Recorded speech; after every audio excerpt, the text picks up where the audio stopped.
Geopolitical tension और विदेशी निवेशकों की लगातार बिकवाली ने आज बाजार पर दबाव बनाने का काम किया।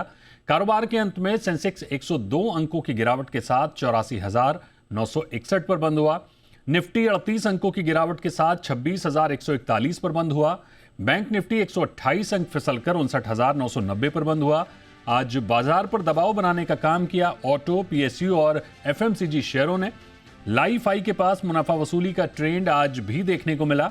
आज मिड कैप शेयरों में अच्छी तेजी दिखी। आईटी और ज्वेलरी शेयरों में अच्छी मजबूती देखने को मिली। बाजार में क्यों रही गिरावट, वजह बता रहे हैं जी बिजनेस के मैनेजिंग एडिटर अनिल सिंह।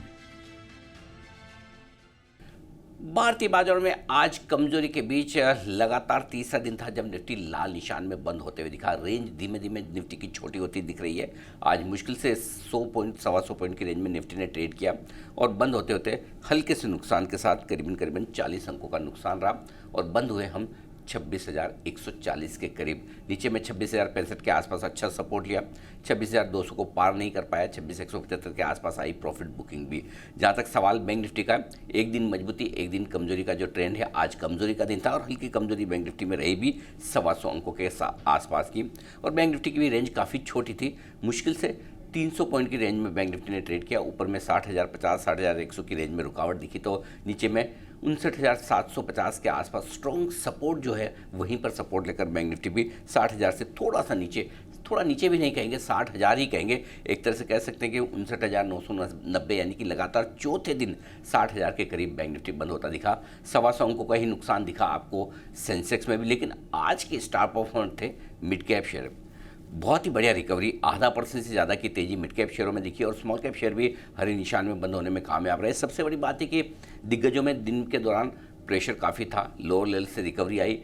उसके बावजूद एक भी बार ऐसा लगा नहीं कि मिड कैप और स्मॉल कैप शेयर आज कमज़ोर हो रहे हैं और लाल निशान में बंद होना चाहते हैं। तो ब्रॉडर मार्केट में आज थोड़ा सा माहौल खरीदारी का बना। दूसरा है कि इंडेक्स में थोड़ी कमज़ोरी दिखी भी निफ्टी और बैंक निफ्टी में, लेकिन ज़्यादा फर्क बाजार के मूड पर पड़ा नहीं। क्योंकि एक तो बैंक निफ्टी की कमज़ोरी ज़्यादातर HDFC बैंक और SBI से आई, बाकी हाल बुरा नहीं था।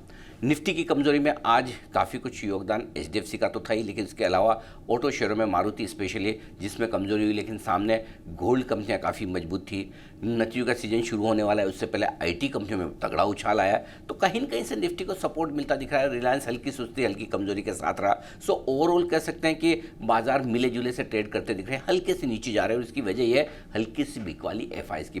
पिछले 2 दिनों से देखें कैश मार्केट में 101 करोड़ की बिकवाली है। वायदा कारोबार में भी FIs की नेट मिलाकर छोटी बिकवाली है। घरेलू फंड ने भी अपना हाथ रोका है, खरीद तो रहे हैं, 91 दिन हो गए खरीदते इन्हें, लेकिन 1700 करोड़ के आसपास की पिछले 2 दिनों की खरीदारी है, तो थोड़ा सा धीमा पड़ते हुए दिखे। बाकी क्वार्टरली अपडेट पर बाजार का पूरा रिएक्शन सेक्टर और स्टॉक स्पेसिफिक आता हुआ दिख रहा है और वही आज भी दिखा है। आंकड़ों के लिहाज से देखेंगे तो आप ये जरूर कहेंगे कि 3 दिनों से निफ्टी लाल निशान में और लोअर हाई और लोअर लो बनाकर बंद हो रहा है, थोड़ी कमजोरी के संकेत दे रहा है। लेकिन कमजोर तो है, कह सकते हैं डाउन बट नॉट आउट। और बाजार के दिन भर का हलचल बता रही हैं हमारी सहयोगी प्रियंका आनंद। आज बाजार में फिर से आपको एक दबाव ही दिखाई दिया बेंचमार्क इंडिसेस पे। इनफैक्ट ब्रॉडर मार्केट में फिर भी ट्रेड बेटर होते हुए दिखाई दिया। मिड कैप सेलेक्ट या फिर स्मॉल कैप आप बात करें तो उनमें फिर भी 100 पॉइंट तक की बढ़त थी। लगभग 1% की बढ़त मिड कैप में थी। स्मॉल कैप लगभग आधे % से बढ़ के बंद हुए, लेकिन निफ्टी पर थोड़ा सा लैकलस्टर ट्रेड ही दिखाई दिया। सेंसेक्स में भी आपको 200 पॉइंट्स की गिरावट दिखाई दी।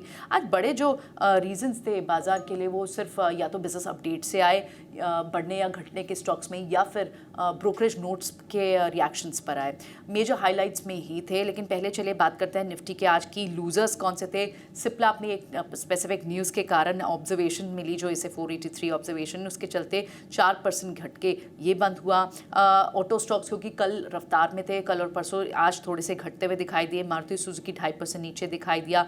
Max health care, power grid, ये कुछ दूसरे बड़े लूजर्स थे। लेकिन निफ्टी 50 के जो दूसरे गेनर्स थे उसमें आज purely on the basis of the business update, सबसे पहले तो टाइटन में जहाँ जहां हमने देखा कि स्ट्रॉन्ग बिजनेस अपडेट आया, ना सिर्फ टाइटन बल्कि सेंको गोल्ड हो, कल्याण ज्वेलर्स और इनफैक्ट सारे ही ज्वेलरी काउंटर्स उनमें स्ट्रॉन्ग मूव थी। One of the top gainer Nifty का टाइटन था। आईटी काउंटर्स की चाल रिवर्स होती हुई दिखाई दी। स्टॉक्स में लगातार सेक्टर्स में चर्निंग देख रहे हैं आज। IT, capital goods, consumer durables, ये सेक्टर्स फिर भी ऊपर थे। उसके अलावा ऑन द फ्लिप साइड बाकी दूसरे स्पेसेस में आपको गिरावट जरूर दिखाई दी। आईटी गेनर्स जो थे उनमें टाटा एलेक्सी, ये ब्रोकरेज नोट पे भी अपग्रेड के बाद यहाँ बढ़ा, 10% की बढ़त यहाँ थी। लेकिन otherwise KPIT tech, Sonata Software और in fact large cap IT stocks Nifty के गेनर्स थे, जैसे HCL टेक, विप्रो, इनमें मूव दिखाई दी। दूसरे जो कुछ स्टॉक्स न्यूज़ के कारण आज एक्शन में थे, जिसमें बलू फोर्ज इंडस्ट्रीज ये एक टाइम पे 20% तक गिर गया था, क्योंकि थोड़ी सी आईटी रेट्स की खबरें थी, लेकिन बाद में ये थोड़ा रिकवर हुआ, लेकिन फिर भी 10% नीचे बंद हुआ। दूसरे काउंटर्स में आज अच्छे बिजनेस अपडेट के चलते कल्याण ज्वेलर्स, सेंको, इनमें अच्छी मूव दिखाई दी। ऑन द फ्लिप साइड आज एक डाउनग्रेड के चलते M&M फाइनेंशियल पर भी मॉर्गन स्टैनली का ये 4% घट के बंद हुआ। बैंक्स में CSB बैंक, क्योंकि गोल्ड जितने भी गोल्ड रिटेल पोर्टफोलियो जिन बैंक्स के पास स्ट्रॉन्ग है उनमें 2 दिन पहले बढ़त थी, यहाँ थोड़ी प्रॉफिट बुकिंग दिखी, इसलिए CSB बैंक में भी आपको गिरावट दिखी। दूसरे कुछ और जो ब्रॉडर मार्केट के लूजर्स थे, इसमें कार ट्रेड, अर्चिन केमिकल जैसे स्टॉक थे। लेकिन ऑन द फ्लिप साइड बढ़ने वाले स्टॉक्स, एल्कॉन इंजीनियरिंग, रिजल्ट्स इसके भी हैं इसी हफ्ते में, उससे पहले ये तेज दिखाई दिया। एवेन्यू सुपरमार्ट के नंबर्स हैं ओवर द वीकेंड, इसमें भी आपको एक मूव आज के दिन दिखाई दी।